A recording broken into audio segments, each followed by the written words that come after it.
بسم اللہ الرحمن الرحیم۔ السلام علیکم ناظرین، میں ہوں صداقت حسین اور آپ دیکھ رہے ہیں ہسٹری ایکسپوز۔ یونان میں ہزاروں سال پرانا بیل کا چھوٹا سا مجسمہ دریافت کر لیا گیا۔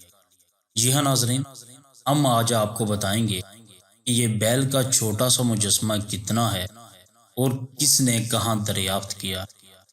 اس سے پہلے ہماری آپ سے گزارش ہے کہ اگر آپ ہمارے چینل پہ نئے ہیں اور آپ نے ہمارا چینل ہسٹری ایکسپوز سبسکرائب نہیں کیا تو کر لیجئے اور بیل آئیکن کے بٹن کو بھی ضرور پریس کیجئے تاکہ آپ کو ہماری آنے والی تمام ویڈیوز بآسانی ملتی رہیں، اور اس کلپ کو اینڈ تک دیکھتے ہوئے اپنی رائے کا اظہار کمنٹ سیکشن میں ضرور کیجئے گا تاکہ ہم جان پائیں آپ کو ہمارا کلپ کیسا لگا۔ معزز ناظرین، آثار قدیمہ کے یونانی ماہرین نے کہا ہے کہ بہت چھوٹا سا مگر ہزاروں سال پرانا اور انتہائی نایاب مجسمہ اسی مقام سے ملا ہے جہاں کبھی دور جدید کے کھیلوں کے مقبول اولمپک مقابلوں کا آغاز ہوتا تھا۔ میڈیا رپورٹس کے مطابق یونان کے شہر اولمپیا میں قریب 3000 سال پرانے کانسی کے اس مجسمے کی دریافت زبردست بارشوں کے بعد ہوئی۔ ایتھنز میں ملکی وزارت ثقافت نے اسے ایک اتفاقیہ دریافت قرار دیا۔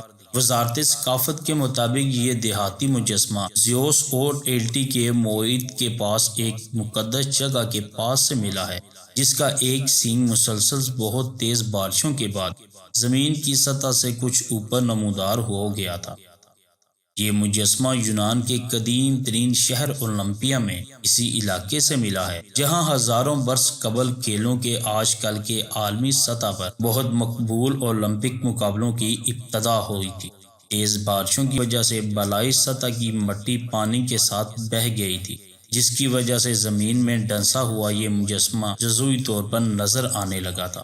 اسے آثار قدیمہ کے ایک ماہر نے مخصوص اتفاقاً دیکھا تھا۔ ابتدائی اندازوں کے مطابق ایک بیل کا چھوٹا سا دیہاتی مجسمہ 1050 قبل مسیح سے لے کر 700 قبل مسیح تک کے درمیان کا دور ہے۔ اس کی سطح پر جلے ہونے کے نشانات سے معلوم ہوتا ہے کہ یہ مجسمہ ممکنہ طور پر قدیم یونانی دیوتا زیوس کے بطور نذرانہ پیش کیا گیا ہوگا۔ قدیم یونان میں عام لوگ اکثر دیوتاؤں کو نذرانے پیش کرنے کے لیے ایسے چھوٹے چھوٹے مجسمے پیش کیا کرتے تھے۔ تو ناظرین، آج آپ کو ہمارا یہ کلپ کیسا لگا؟ آج آپ کو ہماری یہ آثار قدیمہ کی رپورٹ کیسی لگی؟ کمنٹ سیکشن میں اپنی رائے کا اظہار ضرور کیجیے۔ السلام علیکم ورحمۃ اللہ وبرکاتہ۔